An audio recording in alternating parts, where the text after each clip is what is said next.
योगी जी, बलिया की जनता आपसे यह पूछ रही है कि आपके बुलडोजर का डीजल खत्म हो गया या ड्राइवर छोड़ के भाग गया है। घटना में 3 दिन, आज चौथा दिन है, लेकिन अभी तक एक भी आरोपी की गिरफ्तारी ना होना और ना किसी आरोपी के घर पे बुलडोजर चलना, ये क्या साबित करते हैं? ये कैसी आपकी जीरो टॉलरेंस की नीति है? इस वक्त यहाँ पे आए हैं पूर्व IPS अमिताभ ठाकुर, उनसे हम लोग बात करेंगे।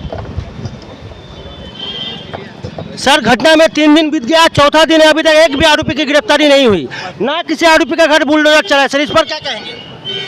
देखिए, हमारा यह मानना है कि यह घटना, इसके जो तथ्य जो परिवार वालों ने बताए हैं वह अत्यंत गंभीर तथ्य हैं। इस मामले में त्वरित कार्रवाई होनी चाहिए थी और जो बुलडोजर विपक्षी दलों के नेताओं पे चल रहे हैं या आलोचकों पे चल रहे हैं, यदि वास्तव में वो बुलडोजर हैं, वास्तव में वो सही काम के लिए हैं, तो उन्हें इस मामले में चलना चाहिए। क्या सर लग रहा है योगी सरकार दोहरी नीति अपना रही है?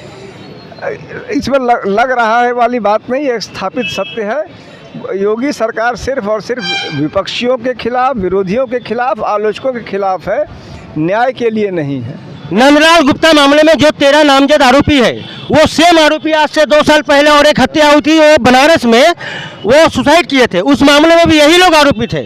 उस वक्त कोई कार्रवाई नहीं हुई, उन सबको तुरंत बेल भी मिल गई। क्या सर ऐसा लग रहा है इस बार भी वो लोग पकड़ के जेल जाएंगे, तुरंत बेल मिल जाएगी? अभी तक 3 दिन में अरेस्ट नहीं हुआ, तो पहले तो यही प्रश्न आ रहा है कि अरेस्ट होंगे कि नहीं होंगे, और अरेस्ट होंगे तो क्या खेल होगा वो भी नहीं समझ में आ रहा है।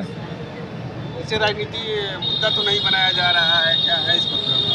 देखिए, चर्चा नहीं चल रही इस पर।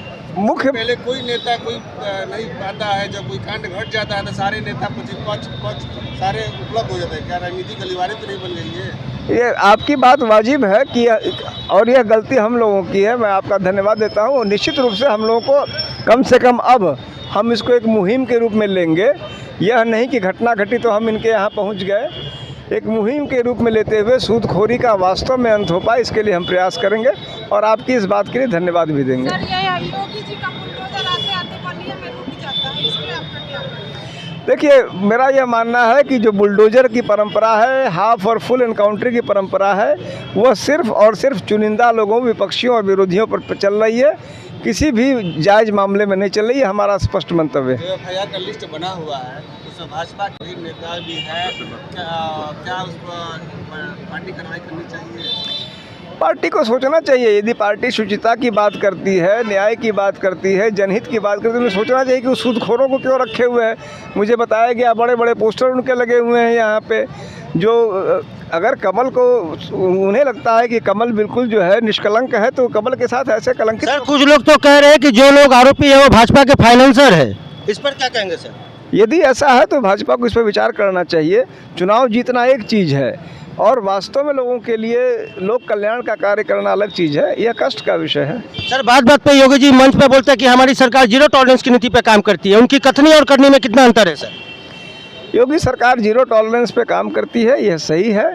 वह किसी भी विपक्षी को, विरोधी को, आलोचक को बर्दाश्त नहीं कर सकती है, नहीं करेगी और अपने किसी आदमी पे FIR नहीं होने देगी, नहीं होने देगी। तो आप ऐसा सुन सकते हैं, अगर कोई आम आदमी होते, अगर सपा के कोई आदमी होते, कांग्रेस के आदमी होते, तो अब तक योगी का बुलडोजर चल गया होता।